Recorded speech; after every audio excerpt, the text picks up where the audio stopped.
Hello and welcome to The Agenda on Friday afternoons with me, Graham Hughes, and Phil Morehouse. How you doing, Phil? I'm You well, all right? thank you. Yeah. Excellent. Yeah, you had a bit of a cold at the I beginning of the still week, didn't you? have. Well, it's more of a cough now, but it Bit takes of me the ages to get COVID. rid of cough, so whatever. Have you got rid of COVID? Oh, You yeah. had the Well, vid a while ago. Is it I back? still, I've never fully recovered. I still get really tired, but this is something else. Oh, right. You know. Okay. It's all the Tories' fault. Anyway, so talking of the Tories, so we're going to have to talk about Suella Braverman again. I'm really sorry. We just had this little discussion before we came on saying what we're going to talk about, and it's just like, oh, Braverman. She's captured the narrative, hasn't she? Like Yes. Trump has in America. Like, Yeah. that's all we end up talking about is what they want us to talk about. Well, it's because they're being appeased. I mean, she should have been thrown onto the backbenchers with a warning that if she acts up, then Sunak will remove the whip. Yeah. I mean, one thing I would point out, I might do a video on this. I probably will do a video on this. Like Rishi Sunak says, "Oh, I'm a Thatcherite" and things like that, and you think to yourself, so they venerate Thatcher, and it's like, I don't actually think they realize why they venerate her. Because if you ask her, well, what was good about Thatcher? Oh, she's really good with the economy. It's like, no, she gave us 2 recessions. She got away with the first one because of the Falkland. Yeah, that is true, but if you look at the 10 years that she was in, 11 years that she was in power. Between her 2 recessions. Yeah, but the economy did grow. The economy did grow in the 80s, and then it grew in the 90s, and it grew in the noughties until 2008. The latest ones. Yeah, but that's my point. It stopped these. These are the ones who think they're continuing Thatcher stuff, but they don't understand what it is about Thatcher they liked. It wasn't anything to do with the economy. Margaret Thatcher didn't do anything with the economy in terms of like the growth that anyone else did. What it was is she was a brutal dictator. That's what appeals to them. They like the Iron Lady, they called her. She was no nonsense. If anyone acted up, she'd have kicked them in the bollocks, right? Yes. And that's what I was sort of making a point about Rishi Sunak. What he should he had a year ago, he had the chance to show he's a strong leader. He'd have had Tories would be behind him because they respect that sort of thing. They don't respect leadership by consent, so to speak, or consensus building. They respect dictators. You see it with the way they admire various world leaders. I mean, who do they admire? They don't say they admire people like Biden or Macron or anyone like that. No, they admire people like Trump or Putin. Yeah, and strong man leaders who don't back down. And the same reason they like Boris Johnson, because to anyone who was loyal to him, he would allow them to literally get away with murder in the case of Dominic Cummings and still hold their post. He could say, I drove down, an A road for 45 minutes to go to a local beauty spot to test my eyes. I did that to test my eyes. And Boris Johnson says, yeah, I'll accept that. Priti Patel, she got done for bullying. And the guy who did the report that found that she'd been a bully was the one who had to resign. Yeah. Because she wouldn't under Boris Johnson. And they like that because at the same time, he would throw people out the party for doing nothing if they didn't agree with him. And they see that as a strong leader. What Sunak could have done, I mean, he had loads of opportunities. I mean, first of all, okay, he messed up over Raab, Zahawi and Williamson, but that was just a public failure. It wasn't a failure within his party. Where his failure was within his party. So Privileges Committee into Boris Johnson. Rishi Sunak says, you do not disparage the Privileges Committee. Now, someone was going to. In the end, about 9 did. But someone was going to. As soon as that first person who stuck their head above the parapet did it, he should have chopped it off. He should have said, right, I'm removing the whip. I gave you an instruction. And it's not, though, is it? Well, I mean, literally chopping their head off. It's no different to what Starmer did when he said, because you have to, if you say a thing, you have to follow it up. One thing you're taught as a teacher, and you probably learn as a parent, is if you give an ultimatum, you've got to follow up on it. Otherwise you lose all your authority. So Starmer did the same thing with the anti-Semitism report. He says you do not disparage the work behind this report. And if you did, you lose the whip, which and then the former leader did. Yeah. Sunak should have done the same thing. And the other, do you know what? The others would have stepped into line. There might be the odd crazy like Nadine Dorris who don't give a crap, but the others They because then they can't stand for the election. People like Jonathan Gullis wouldn't have acted up. Yeah. So he would have had, and not only would he have had those people in line, the rest of the party would have seen him as a strong leader because he's taking no shit. Yeah. And it's the same thing with Braverman. And the thing is, it would have actually been easier. He wouldn't have had this problem with Braverman because he could have said to her, all he had to do was establish some authority over his party, and then she wouldn't be acting like this because he would just say, look, I decide the government policy. Yeah. And if you don't like it, you can resign. And if you act up on the backbenchers, I will remove the whip and you will not be standing as a candidate. Because everything she's doing is for her leadership ambitions. Well, she has no leadership ambitions if he doesn't have the Tory whip. He can force her to be unable to win a seat. He can do that unilaterally, can't he? Yeah. And the thing absolutely. Is, when you're talking about like losing the whip, that's sort of the nuclear option because it means that the Tories lose a vote or 2 votes, perhaps, if there's a by-election or whatever. But, they lose at least 1 vote, and that's not great for the Tory party. But sacking them from the government isn't the same as forcing them to not be part of the party. No. So, having that option there where you say, but I really do feel like you think of who's left in the Tory party. There's a huge intake from 2019 who are just absolute headbangers, lunatics, and incompetent lunatics as well. And then who's left? Everyone competent, everyone moderate, every One Nation Tory has gone. Not all of them. Some of them just went into hiding. So some of them are still there. We just don't necessarily know who they are because they're not allowed to be... To rise to prominence. Colin in the chat is saying CRUELLA is the poster child for why the UK needs a written constitution with guaranteed rights, which I agree with. And by the way, if you want to leave a live comment as we're talking, you need to subscribe to the channel. So please do that, and then wait a minute, and then you'll be able to say what you like within reason. Please don't swear. It's before the watershed. But you're not big on the idea of having a constitution, are you? No, written constitution. I have 2. We have a constitution, and it is written down. What we mean is a codified constitution. But I know what people mean when they say written constitution. The problems with it are, first of all, it is whoever's in power at the time it's written. They decide what it is, right? And well, yes, but wasn't it Thomas Jefferson who suggested that the entire Constitution of the USA should be rewritten every 27 years? Yeah, that doesn't 27. No, but that's what he said should happen, and that's what should happen. But it didn't, and because that should be in the Constitution. So some people will point at it works for Ireland and stuff like that. Yeah, relatively new. See how it works in 100 years' time. And this is the problem with America's constitution. Because it's now quite old, it doesn't work in modern times. And because it's treated as sacrosanct by people for whom it's in their interest to interpret it as they like and then keep it that way.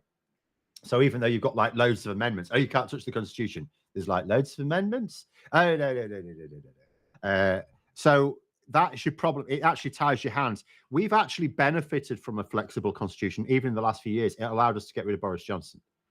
It gives you flexibility that you don't have any other way. I mean, the fixed terms, for example, that most countries have.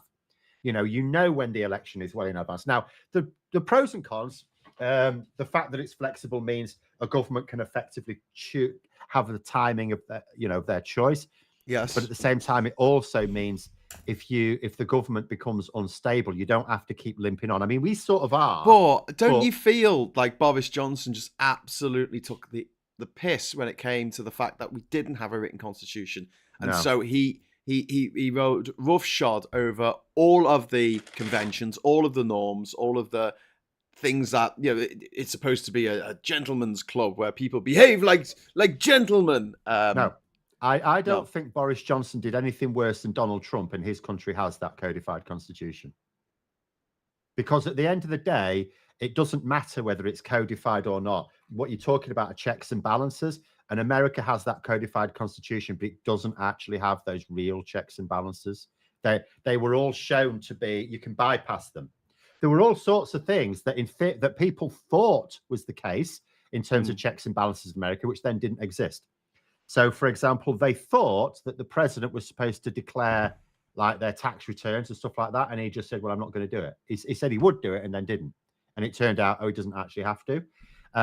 They thought, for example, that voting him out. Now, consider that Donald Trump could have usurped that election. Mike Pence, for example, didn't go along with it, and the electors that were sent, from the Electoral College, the electors that went reflected the actual vote. They didn't have to.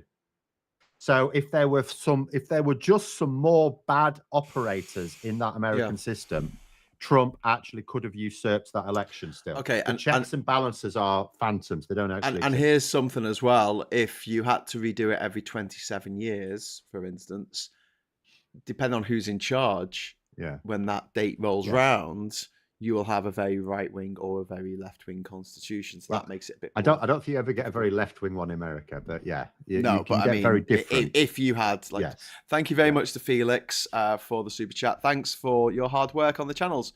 On the channel, guys, really appreciate it. From a very sorry and embarrassed resident of Fareham.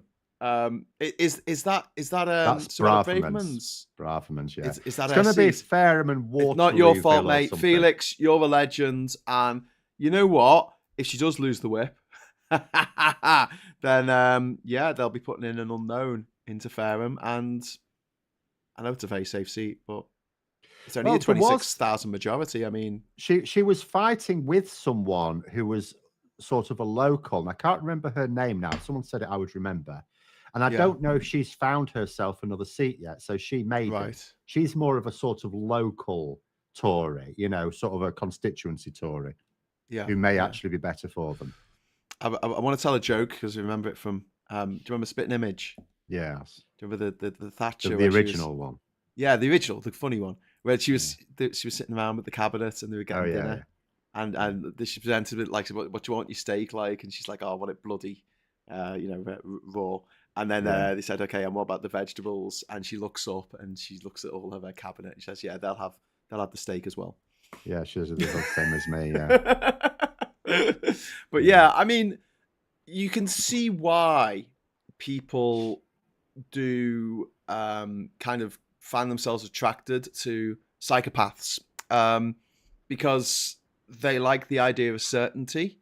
People they like it being strong. Rather have someone tell them exactly what's going to happen and what they're going to do and go and do it, rather than the sort of the more liberal, bit woolly kind of let's incremental change. When do we want it? In due course. It's a little bit more appealing to a certain mindset, and you see it all over the world. It's just unfortunately half of all humans seem to think having psychopaths in power is a good idea. It's because they think, I would say if you could have benevolent dictatorship, that would be the best form of government, because you could make long-term decisions then. But it'd have to be benevolent and wise, but there is no way of arranging that. Because by definition, a dictator needs to stop anyone usurping them. So they need to be powerful. And, that basically means they need to be ultimately a bastard. Yes. So it all falls down there. Bjorn is making a point, though, about a written constitution doesn't need to be overly specific. Some countries have short ones codifying rules and rights, and that's it. Maybe a Bill of Rights. That's not about codification of government. Yeah, but Dominic Raab wanted that. What would it have been like if he'd have written it? The Tories have so put it forward. It really doesn't matter. It's whoever writes it decides what they are. So are you happy with having the European Convention on Human Rights, and that is our Bill of Rights, essentially? Is that what? Effectively, yes. Okay.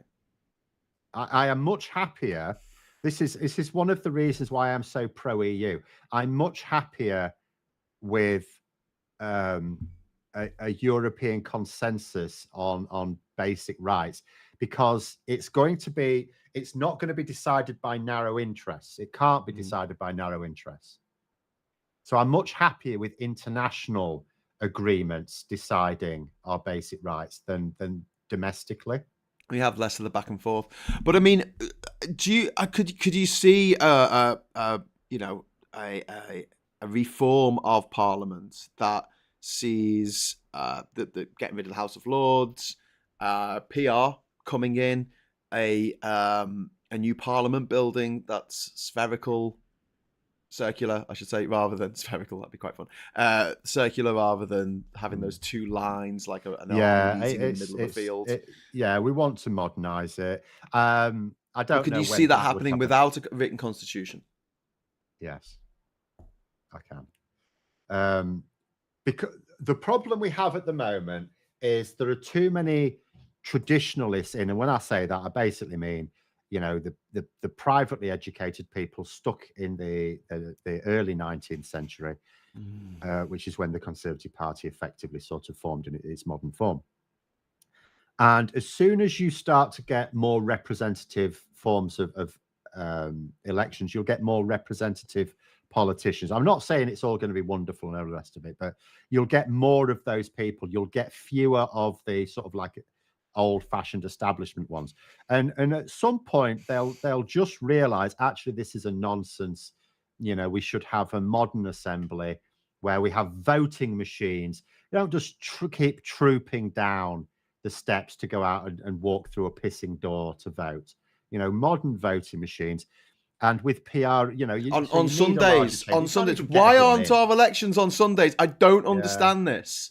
Well, I do, but it's because they don't want everyone voting. Well, exactly. So if you're working and you've got kids and you're young and you're every minute of every day's taken up. Thanks for the super chats, guys. We've got Johnny there. £5 super chat, thank you. The current ruling party have barely kept any of their promises in the last 40 years. That's true. But one of the things that Tories say is like, we said we'd give you Brexit and we gave you Brexit. The fact that it's awful doesn't matter. It means they kept their promise on that and they didn't define what it was. They got it done. And whatever it was, they got it done. If you ask them to define it, well, Brexit means Brexit. That's a word that we just made up quite recently. What does it mean? Brexit just means leaving the EU. But what's that? Because we didn't just leave the EU, did we? So, we gave them a blank check and it was utterly insane that we created the legislation for a referendum on whether we should remain a member or not, and not a follow-up referendum on the terms of exit should we choose to exit. Anglo-Norse, thank you for the super chat. I was so happy to be back in the EU last weekend, sadly only as a tourist. Understandable. Bjorn saying the too long didn't read version of the Danish constitution is basically, we're a constitutional monarchy, the monarch can't do anything alone, you have the right to speech and assembly, have a nice day. And a question from Anthony Fisher, which is something that I wanted to touch on the show today. If and when CRUELLA gets the boot, who do you guys think will be the next Home Secretary? I mean, obviously we want Yvette Cooper, but we need an election for that. So, what? Who's your money on? It's not a case of who's my money on. So there's various theories as to why she hasn't been sacked yet. One of them is because next Wednesday the Supreme Court announces its decision on the Rwanda plan. Now, there is a suggestion that Sunak himself is waiting to see what sort of Home Secretary he needs. Because if the Supreme Court gives the go-ahead for that, then they need a Home Secretary who can somehow make it work. So they need someone who's a bit more in the mold of Suella Braverman, who will go down that line. If, however, the Supreme Court says, no, you can't do this, then they need a Home Secretary who's going to go for the plan B, which is like returns agreements like we've got with Albania. The only real reduction in sort of channel crossings, if you like, that they've really achieved is because we now have a returns agreement with Albania. So on the one hand, they're criticizing the returns agreement we used to have with the EU, but then the only actual reduction we've had, the only success they've had in like reducing the number of asylum claims, if you like, is because we now have a returns agreement with Albania. So it's a different type, So it may be, that's the suggestion, that Sunak is thinking, what sort of Home Secretary do you want? Because they're going to run into, they're potentially. So who would you say? Who's in the headband camp? Before I go there, I'll have to bring one more thing into the mix. Okay, go on. And that is that some people, without me saying that I'm totally convinced by it, but I appreciate the logic, some people suggest that since Brexit, if you look at the Home Secretary who's had, Priti Patel, then Suella Braverman, what feature they got? They're able to present this incredibly hateful rhetoric and defend themselves against accusations of racism, bigotry, not just because of their ethnicity, but because they are first generation Britons. In other words, their parents were immigrants. So then people can say, oh, but they can't be anti-immigration because their parents were immigrants. Whereas if they get in someone who definitely wants the job, Robert Jenrick, and his rhetoric is very much in line with Suella Braverman's.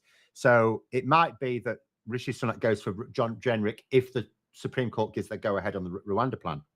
But he might struggle a little bit more because, middle-aged white fella. Whereas it might be that if the Supreme Court says no, he has to go for someone who's a bit more practical and will work on international agreements. Because he has to do something. Realistically, if the Tories want to have any chance at all, they do actually have to deliver something on asylum instead of just excuses. Well, I mean, does he have to do anything? This is my question. I mean, he's not doing this to win the next election, is he? He's doing this because he wants the India, this is my theory, he wants the India-UK post-Brexit trade deal to go through, and then his Infosys shares will double in value, and he will jet off on his private jet to his forever home in California, and a billionaire, Phil. He'll be a billionaire from his little stint as Prime Minister. Yeah, I absolutely accept that from his point of view, but obviously his own MPs who could bring him down at any time if they suspected that was what he was up to. So he has to sort of also give them some feeling that he's making progress. And at the moment, he has not been. 2023 has been a complete bust for him. Yes. He's not even guaranteed, although it's very much in the balance, it could happen. He's not even guaranteed to get that inflation down to half, even though he will have done nothing if it does happen. Yeah. He's tried to claim this week that, I promised to get national debt falling. I thought it's brave of you to bring that one back up, and I have done so. And it's like, no, you haven't. And then the Institute for Fiscal Studies said, no, you haven't. It's going up, mate. It's going up. Yeah. And our economy, when they keep saying the economy isn't, it's not in a recession. It's not growing, but it's not in a recession. Well, actually, because our population is always increasing in real terms, if the economy stays at some marginal rate, then it is actually shrinking. Like it is, we are in a recession, and we have been. It's arguable that we've been in a recession now for 16 years. Do you think? I was going to bring in the names. Kemi Badenoch. Do you think that she might be up for another equally terrible Home Secretary who can make the excuses that she's a first? I'm not sure, actually, in her case. I'm really unsure about Kemi Badenoch. I mean, she's really come from nowhere. We know about her fairly no way to talk about Nigeria. It's the Lion of Africa, mate. Yeah. We know about her fairly terrible views on gender equality. Like she was a women's minister who basically seemed to see it as a job to dismiss trans people. Well, but certainly dismiss the idea that we need further equality laws. It's true. It's bizarre. You would think something like that, equalities minister, it's your job to lobby for like it's the Home Secretary's job to lobby for further legislation to make the Home Office more effective. It should be the equalities minister's job to lobby for legislation to strengthen equalities, but she sort of seemed to think it was her job to curtail it. So, but we don't necessarily know that just because she's got some terrible views in that direction, that all of her views on everything are terrible. She's presenting herself as Trade Secretary as of a pragmatist. I don't think she's a terribly effective one as well. That's another problem. Like a lot of people's criticism of Braverman, it's not just that she's hateful; she's actually incompetent. Yeah, she is incompetent. Whereas Kemi Badenoch has not exactly demonstrated her own competence. Bear in mind, this week, the government had to lay a statutory instrument before the House because her retained EU Law Act has accidentally removed women's rights to equal pay, maternity rights, things like that. They were all about to disappear at the end of this year. And when it was pointed out, it was like, oh shit. So she's not exactly winning on the competency stakes herself. So it may be, if the Tories think we really do have to get some real results, if Tory MPs are saying we need results on asylum and immigration next year, not just excuses, then they may have to go for competence. I don't think Robert Jenrick is that, if I'm going to be honest. I'm not entirely sure who would be. We've had a suggestion in the chat for Kwasi Kwarteng. In an effort to split the crazy IEA section of the party. I think that would be interesting. I don't think that's likely. Penny Mordaunt is a name that keeps coming up for some reason. I don't know what she's done apart from held a sword and said that we need to fight. And then she said we need to fight. And then she just said we need to fight about 49 more times. It was very strange. Yeah, it's really difficult to say who it could be. The only name that's come up that would be competent but also a non-starter would be Michael Gove, because he's reputed to be stepping down at the next election. Well, you cannot go into the election with someone in cabinet that's stepping down. So that would be a nonsense. That would be a non-starter. And it would mean they'd have to change him again. So, he would be competent, but he wouldn't. I think he's held nearly every single office, hasn't he, apart from Prime Minister? He hasn't held any decent ones at all. I mean, you could argue the Levelling Up Secretary would be a senior position if it weren't for the fact he keeps coming up with plans, and then whoever happens to be Prime Minister goes, yeah, that involves spending money. We're not doing that. So, in theory, it's a senior position, but because he doesn't actually do anything, it's not. So really, the most senior position he's had where he's actually done anything is Education Secretary. Yeah, which is a middle-ranking cabinet ministerial position. Hughes asking about bulk buying the mugs. I think maybe the Labour Social mugs. I think I've got no idea how that works. Sorry, you have to go to Teespring and see if you can get a discount for more than. I'll have a look. I'll have a look for you. I'll write it down on my list of things to do. Very, very long list of things to do. Bulk buy mugs. And Jup James is suggesting that we make Election Day a national holiday. Problem solved. Which is a good idea. I like that. Every 5 years, you have a day off. Yeah, it's not always once every 5 years. Well, I mean, once every 2 years under the Tories. But they're going to eke this out, aren't they? You were saying that you thought that they might do an election earlier next year. You think it's going to be I can't see them. Like, autumn is a stunningly bad idea for them. It does. I mean, there are stunningly bad ideas that are implemented, so I can't rule it out. But autumn's really, really bad for them. But also at the moment, the instability, like Braverman's clearly making a move. And although I say Sunak could easily deal with it by threatening the whip, he's not going to do that.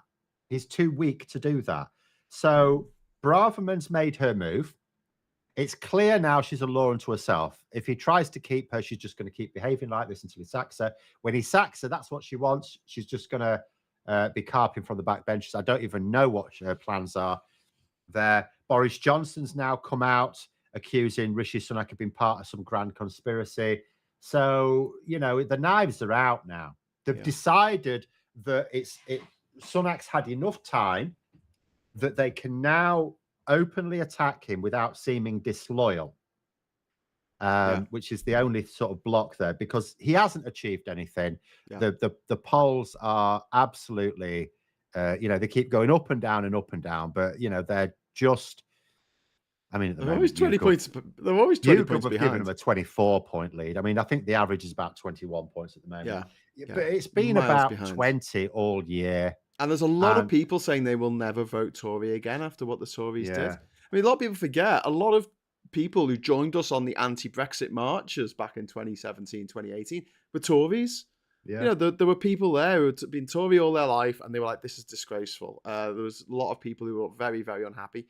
And then there's a load of people who have come over, seen the light, I guess, because of Partygate. If you talk to a lot of Tory voters, that's the one thing that they want to punish the Tories for. They want them out of office because of Partygate. Yeah. Yorkshire Bylines just published something saying that this is Suella Braverman's fourth breach of the ministerial code by their reckoning. And I don't know if you were listening to James O'Brien earlier, but No. he called her the incontinent puppy of British politics, which made me laugh so much. He said, if you've got an incontinent puppy and you wake up each morning worrying about, you know, what room the puppy's done a big shit in. And I was like, that's how Rishi Sunak must be feeling every morning. He's like, oh, what's she done now? Bastard fault for being so weak. Like, it's not difficult. It's not difficult to maintain discipline in the Tory party because they want someone to be a right bastard. That's what they want. That's my point about why they venerate Thatcher. It's nothing to do with her policies. They always think it's to do with policies. It's not. It's because she was a right bastard. Yeah. You know, if you stepped out of line, she would beat you up. Yeah. And it's like, because they come from this background, don't they? They come from this privately educated background with the stern nanny and the severe housemaster, and they want someone to beat them into line. They're a party of bullies, and that's all they respect: bullying. That's what they respect. That's very true. And then Boris Johnson was King Bully. In fact, this is one of the reasons why they love Trump. They love Putin. They are bullies. Yes. They bully people. I mean, Trump's on one level. Putin's on a whole other level where he actually just murders anyone who displeases him. Well, Trump would do if he could get away with it. Oh, yeah, absolutely. I've no doubt about that. I'm really worried about the polls coming out of America at the moment, where they had these sort of midterm elections, special elections on Tuesday, where a lot of votes went towards the Democrats. They went towards abortion rights in Ohio is now actually part of the Constitution of Ohio, so it can't be taken away by the dickheads in the Republican Party. But the amount of votes that it looks like Biden's going to get, he's behind in about 7 of the 8 Are you referring to voting intention polls there?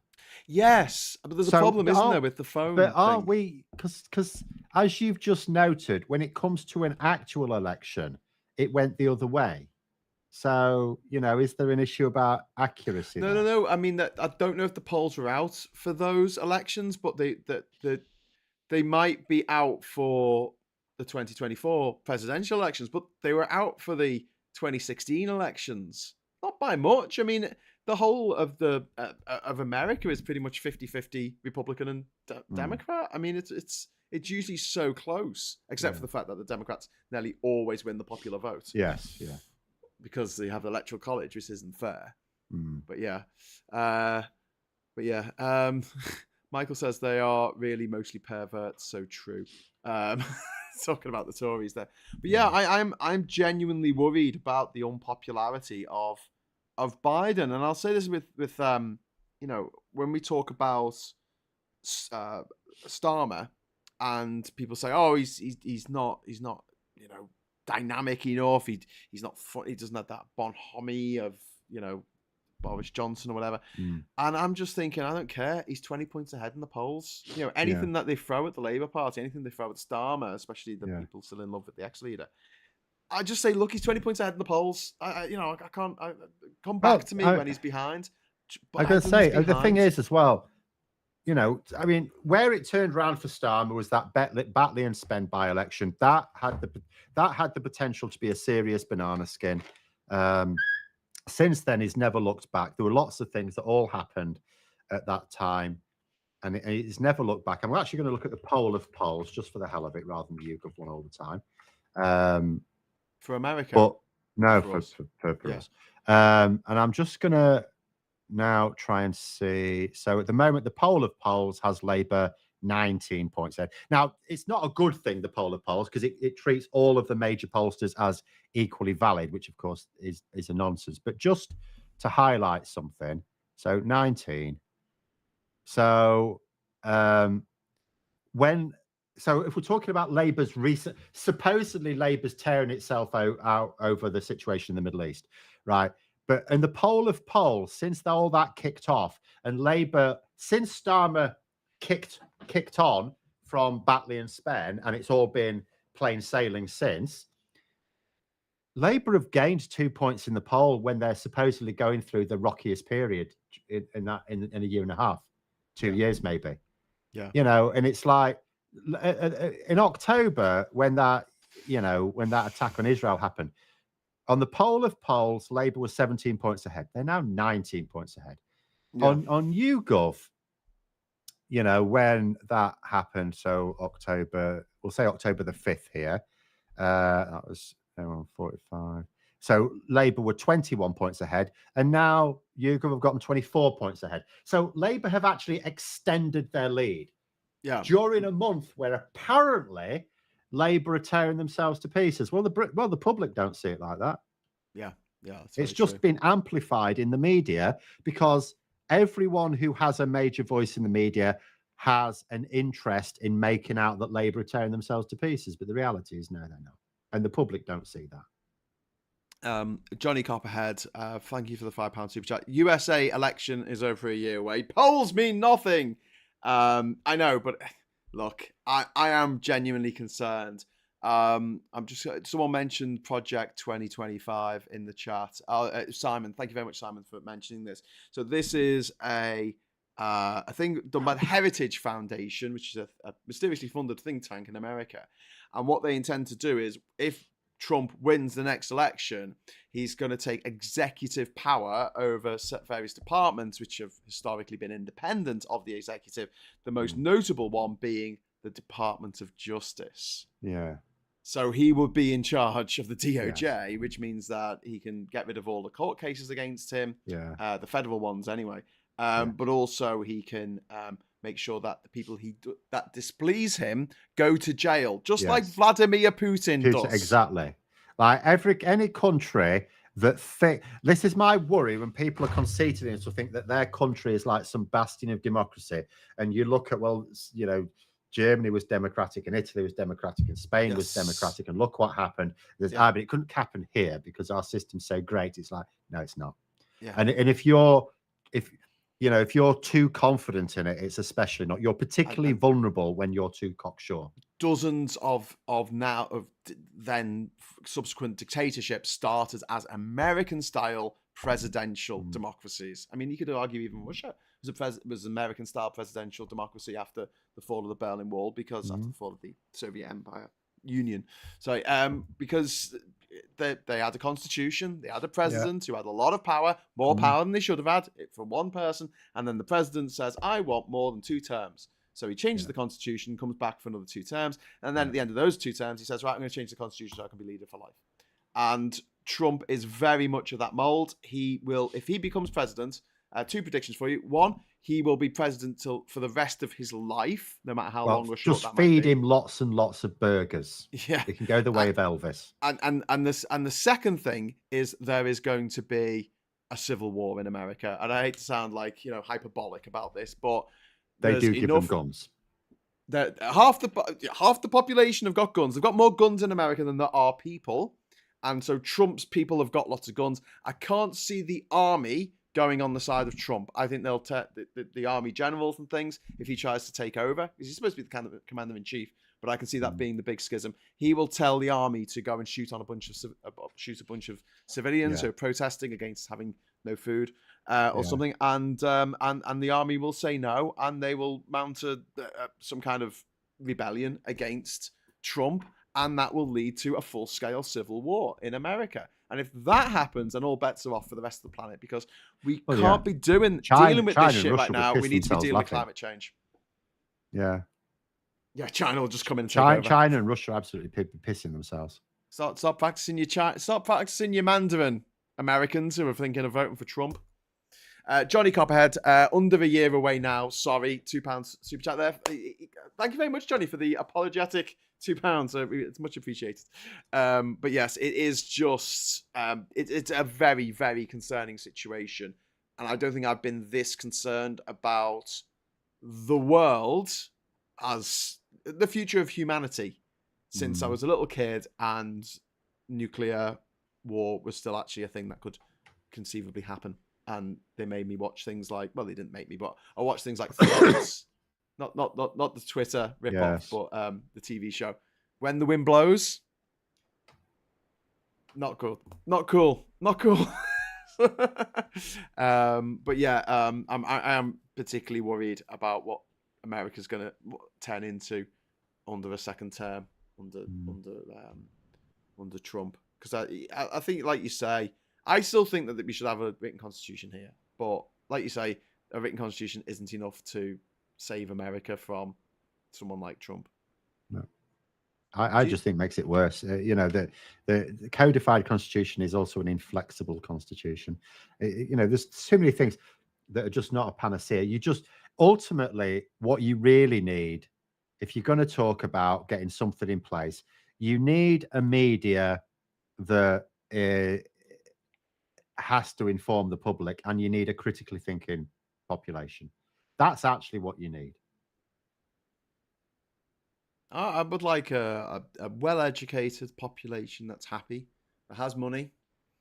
It's like people who complain about, say, oh, you can't have universal basic income because then people would lie about and not do anything. And I'm like, there's literally 1 million people in the UK who are millionaires, and they don't lie about doing nothing. They keep like J.K. Rowling. She could retire. She could go and sit on the beach and be transphobic all by herself.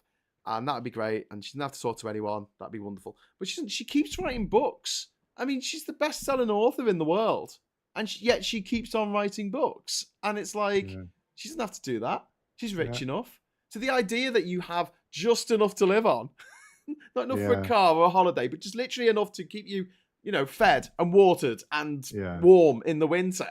And you're going to just sit there all day playing PlayStation. It's so... It's so patronizing and offhanded. It's Rishi Sunak. He doesn't have to work.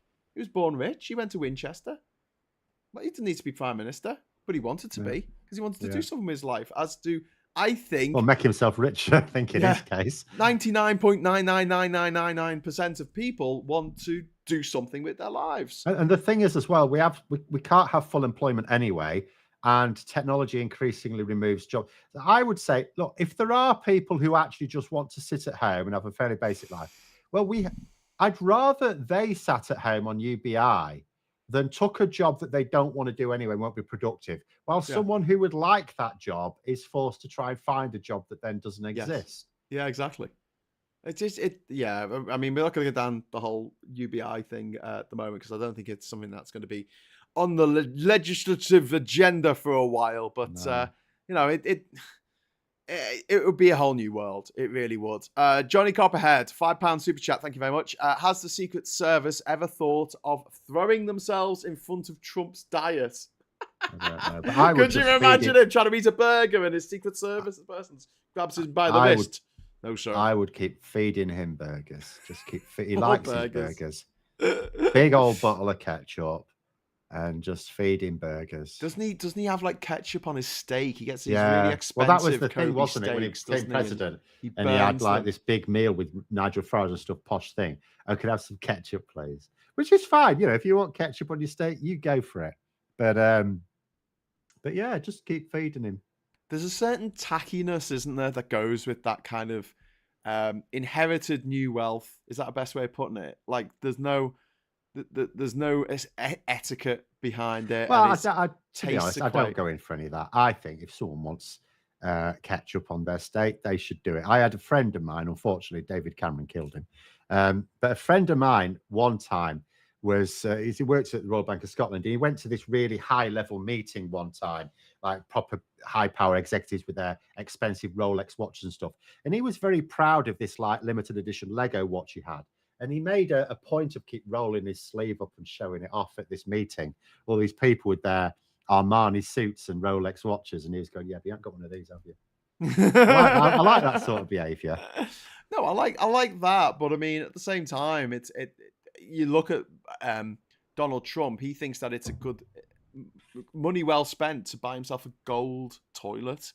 I mean, that is African dictator levels of just twat fuckery. I mean, why? It's okay. There's no starving people in the world. There's no one who could do it your help. There's no, aspiring entrepreneurs out there who could really do it your investment. No, mate, buy yourself a golden freaking toilet. I mean, that's where you get the point of me where I just think, I've got to beat the rich. The FBI should do a JFK on Trump. That's from Rachel. Wink, wink. Yeah, they got no idea what you meant until you put the wink, wink after that. Backer said, I watched an MSNBC broadcast slating off Trump's kids for being useless. See you next Tuesdays. Compared to the likes of military service, etc., etc.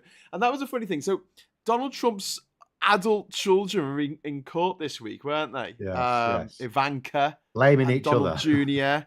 and the other one, and the lawyer was outside the court saying it's terrible that these children were pulled from their families and had to appear in the court. And they're like, children, they're in the 40s, mate.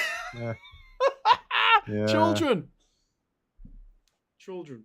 They were pulled away from their families and forced to testify against their will. But yeah, Trump was.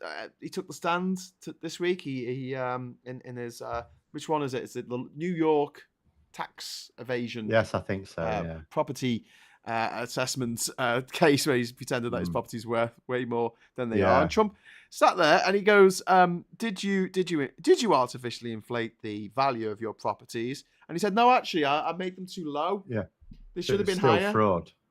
No, but it should have been higher. I should have said, because of the Trump name, I should have said it was worth $1 billion."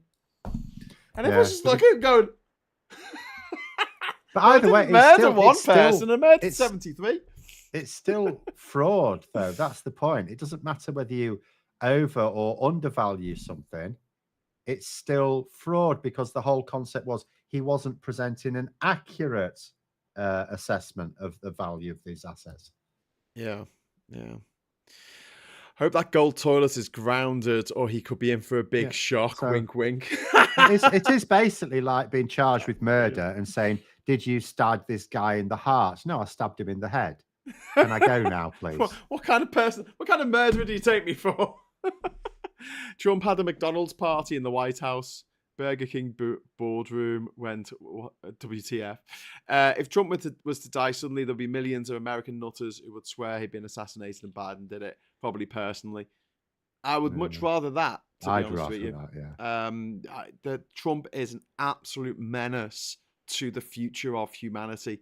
And the fact that so many Americans are so, I don't know, arrogant in their own little worlds. They just think, this is the how thing, does this affect me? If I get rid of him, then might, Yeah, to be fair, I mean, the US, this is why this is something I don't understand about Americans. And they always have to have this sort of ancestry. Like they're thinking themselves, like Biden thinks himself as Irish American. He doesn't know. Okay, he studied Irish culture and Irish poetry and stuff, but he doesn't know Ireland. Never been to Ireland before. And you have people, American, African Americans and this American. And you just think, but you're like the dominant culture in the world. So I can understand the jingoistic attitude. It's a bit like, I mean, there's still some people in this country who think we've got the British Empire still. They aren't caught up. It's like that guy, it's like that Japanese sentry guard who it was years later before someone told him the war was over. And it's, but in America, they are the dominant culture. So I actually understand the arrogance because it makes sense. It's not just that it's indoctrinated into them from a young age. First of all, allegiance to the flag and all that, something, I mean, that's not healthy. But, they are the dominant country economically and culturally. Yes. But they don't behave like it because they behave like nothing they do has an effect on the rest of the world. And I've had this conversation with many Americans on my travels where they say, why do you care about American politics so much? Right. And I'm like, well, first of all, it affects me in a way that the politics of Azerbaijan or the politics of Malawi doesn't really affect my everyday life. What's happening in America affects me personally. And also, Americans make movies about everything they've ever done, every achievement, every fuck up. They make a movie of it. Whereas, the people of, I don't know, East Timor, they don't make too many movies about themselves and then put them out for everyone to see in their East Timorese owned. Well, that's the cultural side of it. I mean, did you ever used to play Civilization? Yes. So the way Sid Meier, was it? Well, the way you could sort of like take over a neighboring region, you could do it by just invading them, Or you could build this huge cultural center right on the border, and then they would just join you. And that's sort of what America does. That's what I mean about it being culturally dominant rather than just, it's not all about the military conquest. Some of it is just like, selling films and McDonald's and Starbucks Soft around power. the world. Yeah. It's selling that so culture. Our cuisine has been American fact, and then you see that all around the world. You see a KFC in Bangalore in India, or you'll see it's the Christmas tradition in Japan, McDonald's in Nigeria, and some places it's quite nice to go and not see American stuff. There's very few places I've been in the world that don't have Coca-Cola. Syria and Cuba, off the top of my head, and North Korea. The 3 places that don't have Coca-Cola I can think of. There's not many. I mean, so the diet of your average American has become the diet of people all over the world. Yeah. And so they've exported that. They've exported their bloody awful architecture, which falls down after a few years because it's all made of reinforced concrete, which is a crap building material, as we are learning every day. But it's just, why is this school falling that way? We made it out of rack. Well, we haven't made it out of that for since the 90s, to be fair. So we're just on the last. Even reinforced concrete is a terrible building material because you have something that rusts in the middle of something that's supposed to be airtight, and it's never ever airtight. It always gets airline cracks in it, especially if it's a bridge, because it's got lorries and trucks and everything's going over it all the time, and it cracks. And then water gets in the crack, it gets into the rebar inside, the rebar expands, and your bridge collapses. And we're seeing this all over the world. This is the worst possible thing. Here in Durham, we've got a couple of bridges going over the River Wear, and there's one that's like 1683 or something, stone bridge, still there, still works. And then next door to it, we've got a concrete bridge that was built 50 years ago, and they had to spend millions fixing it because it's concrete and it just was falling apart. Hate it. Anyway, sorry, I didn't mean to go on a rant about concrete. Crappest building material ever. Take that, Romans. Keep it. No, but the Romans built the Parthenon. I don't care. Anyway, Stuart is saying it's good to remember that Sue Ellen is put in her job by others, and she's kept there by others for their own reasons. Too much is said about Sue Ellen's nature, but she is a tool and can be scrapped. Starbucks brand name directly references Moby Dick. It does indeed. And an American accused an Irishman of being racist because he referred to a friend as black, saying he should have used African American. The Irish man replied, but he's Irish. That's quite difficult.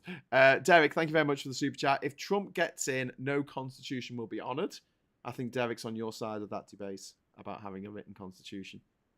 And having done a lot of work on Americans' Second Amendment to their constitution, study, not trying to change it from within, because obviously I'm not American. I have to agree that something that was written in the 1790s might not be relevant in today's society, and it might actually mess today's society up quite a lot. Roman concrete is not like the crap stuff we use now. We still didn't know how to make it. That's a good point.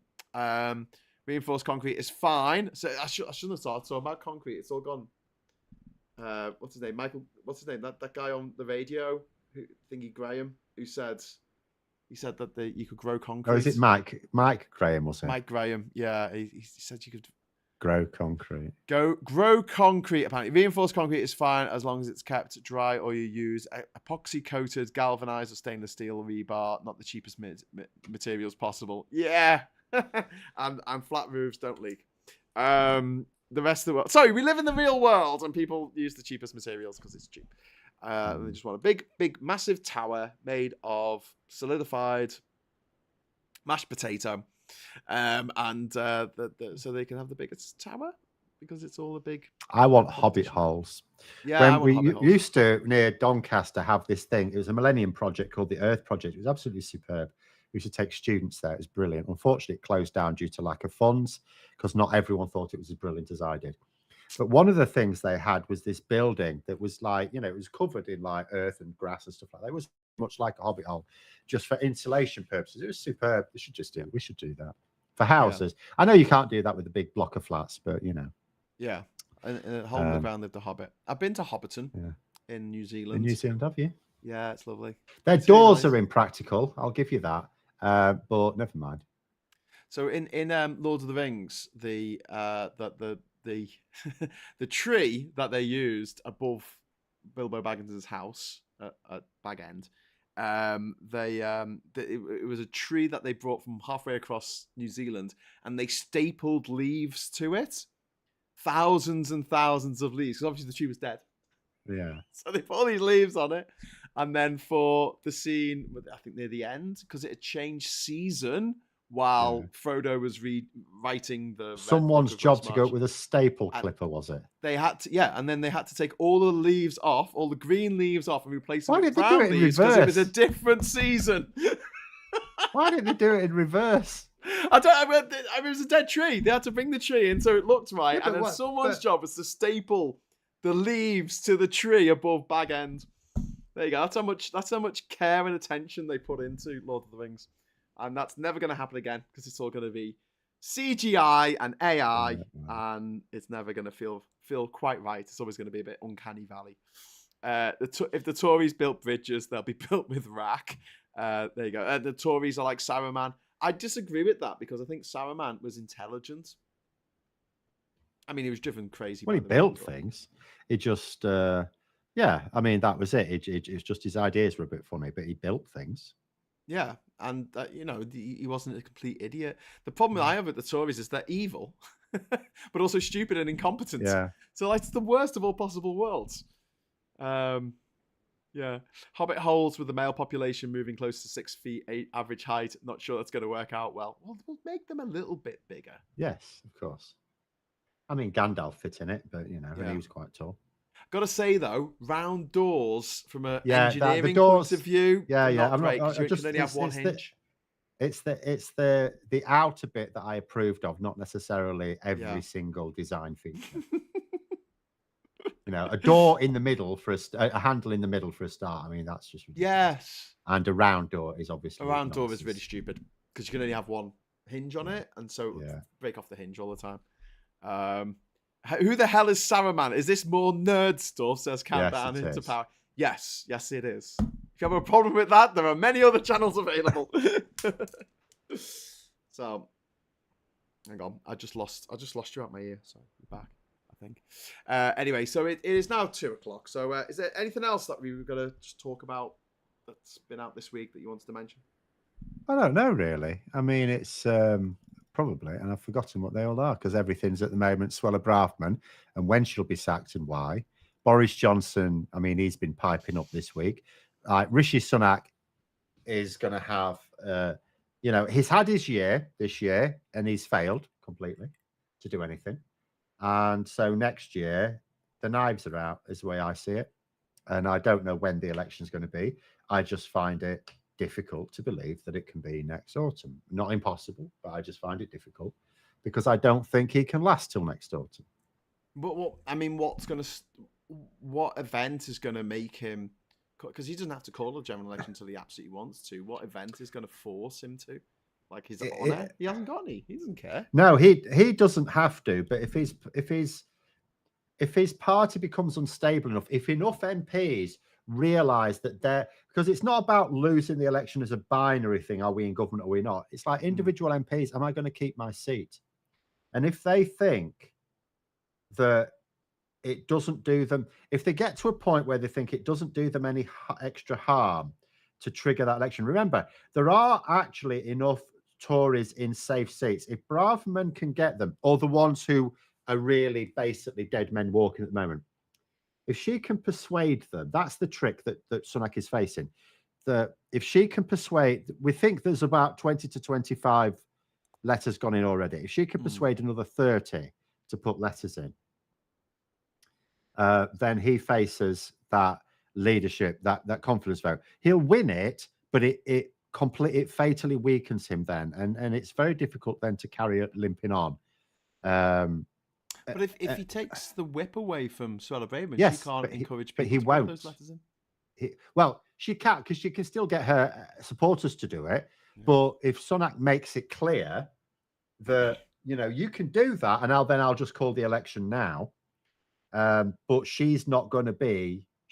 You know, it's like he can say to her supporters, if you want her to replace me after the election, if you think we're going to lose, and he can still say, I think I'm on course to win, which if he can say that with a straight face. But nonetheless, he could say, but I can make sure, because I can trigger an election whenever I like, and there's nothing you can do about it. And I can make sure that she is not an MP after the election. So what's it to be? But it requires facing them down. Yeah. And he won't do. He's had chances to face down weaker rebels, and he hasn't done it. Yeah. So he's bloody useless. That's what he is. Anyway, we'll be back. Are you around tonight for Labour Social? No, I'm off out tonight. Oh, it's going to be me again. Ollie's going to be on tonight. He's very excited about what's happening in Kazakhstan. Yes. Which he's going to tell us all about. So and we'll have some others. I think Wayne's going to be on tonight as well. If you are in London, our very good friend of Labour Social, Aid Thompson, and also Danny Effing Price are going to be doing a stand-up gig tonight with a couple of friends, which might be worth checking out. So I'll put the details maybe in the description of this video because I don't have them to hand, which is terrible of me. I just check if I've got a quick. This is very unprofessional. No, I was going to check if someone's just sent me the link in my WhatsApp, but they haven't, so I can't. But yeah, if you look out for that, that is pretty cool. And before we go, we'll just say thank you to Hugh and Michael and James and Rachel and TMS and Rusty Dynamo, Paul and Stuart and Ian and everyone else in the chat. CJ, thank you very much for watching. I'll be back at 9 o'clock with the Labour Social. And until then, thanks for watching. Thanks for the super chats. Thanks for all the chat. And hello, good evening, welcome, and goodbye.